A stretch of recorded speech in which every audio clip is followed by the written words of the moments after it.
My name is Nancy Anderson.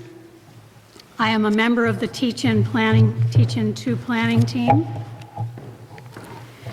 4 years ago in this very spot, 4 years ago, a group of friends at Germantown Monthly Meeting read and discussed Michelle Alexander's The New Jim Crow.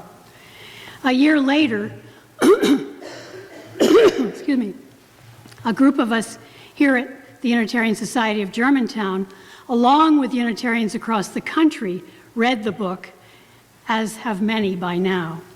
The 600% rise in numbers of imprisoned from 1981 to 2011 was appalling and made many across the USA open their eyes.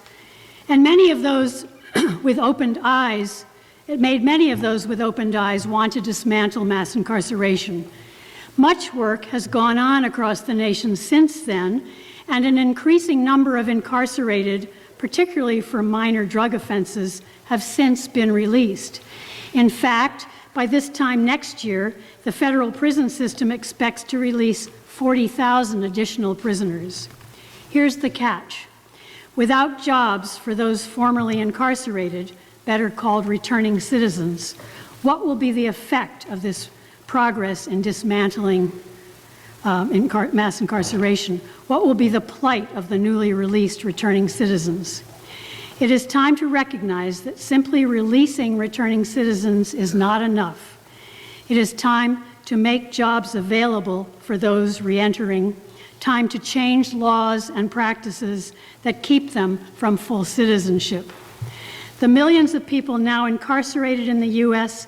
have meant decreasing amounts of money for education, jobs, health services, and the social services that could help open doors for those returning from prison.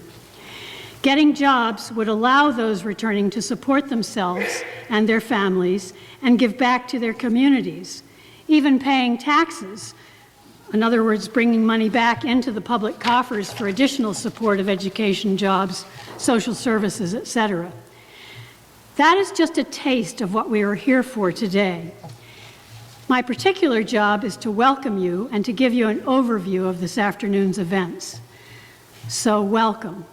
Thank you, each and every one of you, for coming out today to hear some outstanding representatives of the part of our community, including some returning citizens and a few noteworthy representatives from New York City, that has already been working to support prisoners and citizens re-entering the community, hoping to make a fresh start. The focus of our presentations today is support and substantial progress for returning citizens in 3 areas. 1, from punitive to restorative justice, including current practices in prison and during re-entry back into the community, and some best practices that local grassroots organizations have been leading the way toward. 2, economic security. That you will hear more about in a moment. 3, judicial equity, including changes to our Pennsylvania laws and sentencing practices to better support those arrested, imprisoned, and returning to society. Alternatives to prison and the clearing of records of those arrested but never convicted, and those convicted but with long lists of charges remaining of which they were never convicted. The keynote speaker and plenary panel here in the sanctuary now will focus on jobs for returning citizens. The breakout panels following these will take place in rooms all over the church and will focus on all 3 areas just mentioned.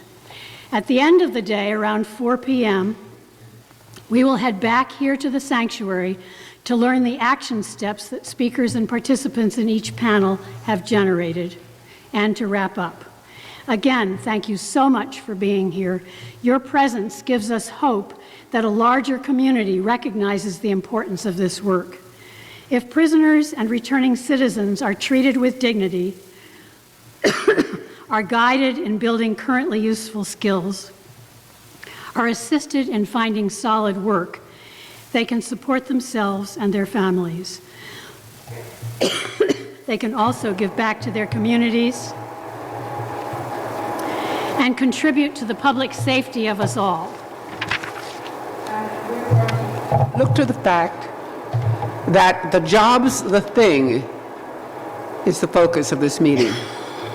The job is the thing. Without a job, returning citizens cannot help but be a part of the recidivism statistic. You know, there was a time in this country when we had full employment, but a lot of those people were enslaved. And we just learned recently, where they're talking about it, that a lot of them were Irish, not just black people. But I always wondered what it really was like to be enslaved. And this friend of mine said, okay, let's go pick cotton for a day. I didn't do it, but he did. And he told me what it was like, how deadening the job. Now imagine picking cotton from the time you're 3 years old because you were the gleaners at 3 until you're 70 and completely worn out. That's full employment, but what we're talking about is a job that has meaning for you, provides a livelihood for you, and lets you plan for the future. And that's what we're going to work on today. And I'd like to welcome our panel who is going to begin that discussion. Keynote speaker. Pardon? Keynote speaker first. And yes, first of all, we'll hear our keynote speaker, and then we'll have our panel.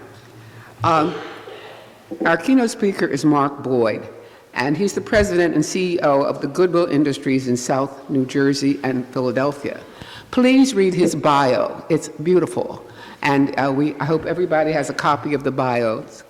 If there's anybody who doesn't, we'll make sure you get one. It has a beautiful picture of John Dye on the front, which, you know, he loves. And you'll see that Mark Boyd's, our keynote speaker's bio is there. Come up, Mark, please.